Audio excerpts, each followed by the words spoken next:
Hi everyone, I'm that Minecraft guy and welcome back to Toolbox Tuesday. Today I'm going to show you how you can use a lodestone and a compass to set specific navigation points in your Minecraft experiences.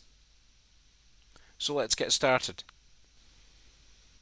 Alright, here we are in our Minecraft world, and first thing we're going to do is we're going to grab our lodestone and we're going to place it down on the ground here, and we've got some compasses.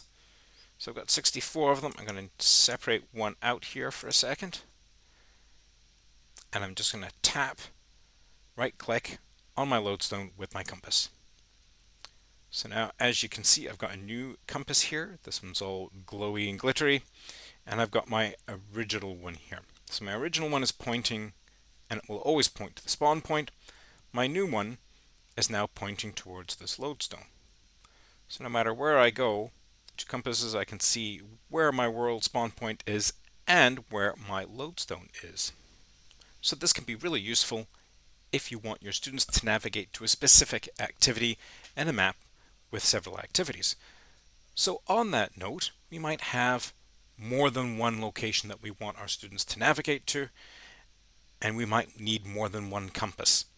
So with that in mind, it's helpful to tag our compasses so we can tell them apart.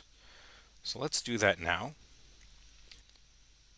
So let's go into our inventory and we're going to grab an anvil. And we're just going to grab it and put it on the ground here. And when we right click on it, we're going to drop our new lodestone compass in the anvil slot here. And we're going to rename it. So I'm just going to rename it North, for example.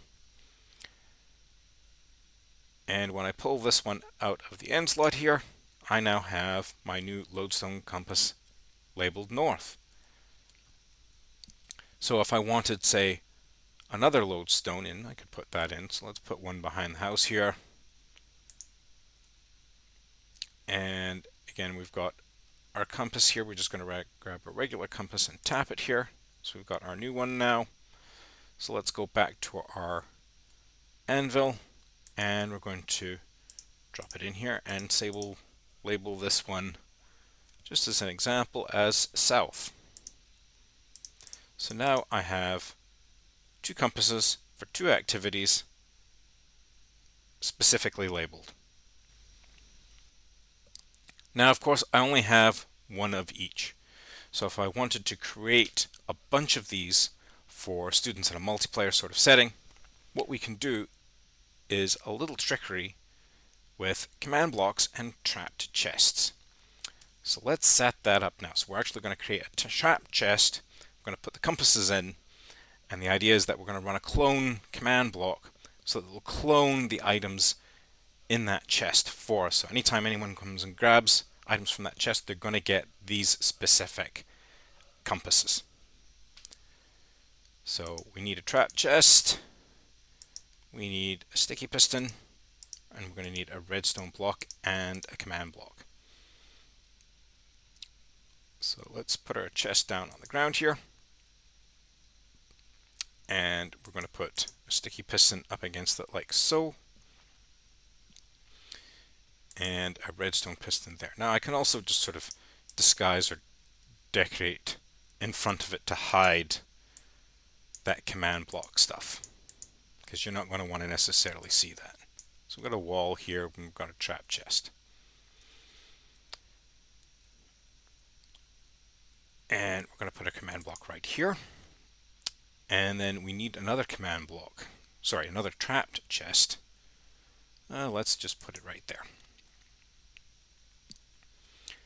Now we also need to know right now what our X, Y, Z coordinates are. So for that, I've grabbed a structure block because this is a really quick way of finding out which way our X and Z axis lie. Okay, so we can see which way it's going there.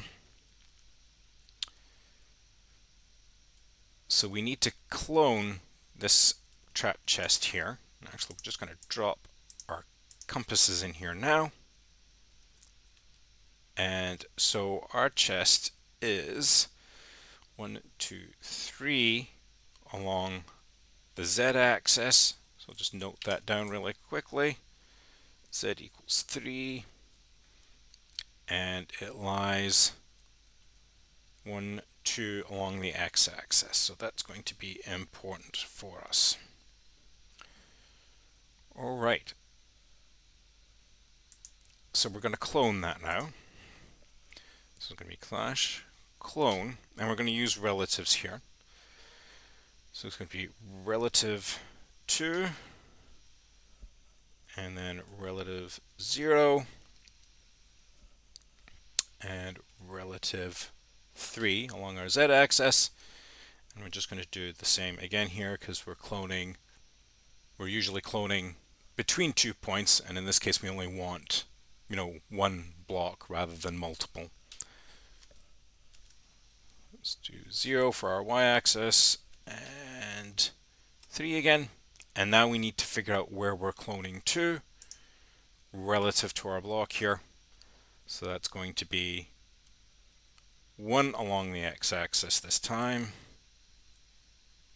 And it's going to be negative 1, 2, negative 2 for our z-axis. All right, so let's finish off our command here. So we're going to do relative is 1, and again our y-axis is 0, and relative minus 2. So that's our destination clone at the end there. So what's going to happen here is with our impulse and needs redstone block is it's going to clone to this position when it's activated. So I've activated it here, and as you can see it's dropped these in here. So that's what a trap chest does as opposed to a regular chest. Anytime you open it and it's attached to a sticky piston, whenever you open it, regardless of the contents of it, it's going to fire that piston. That's what we want, because we want it to come back and hit that command block so that it clones our trap chest here. So again, I can take these out, closes again. Whenever I open it again, there's a whole new set in here, so there is an inexhaustible supply of compasses for students, so they can grab all of these compasses here and find the specific lodestones that are associated with whatever activity you may have. It might also be useful for things like scavenger hunts, treasure hunts, and things of that nature. And that's all for this episode. I hope you found it useful and interesting, and we'll see you next time.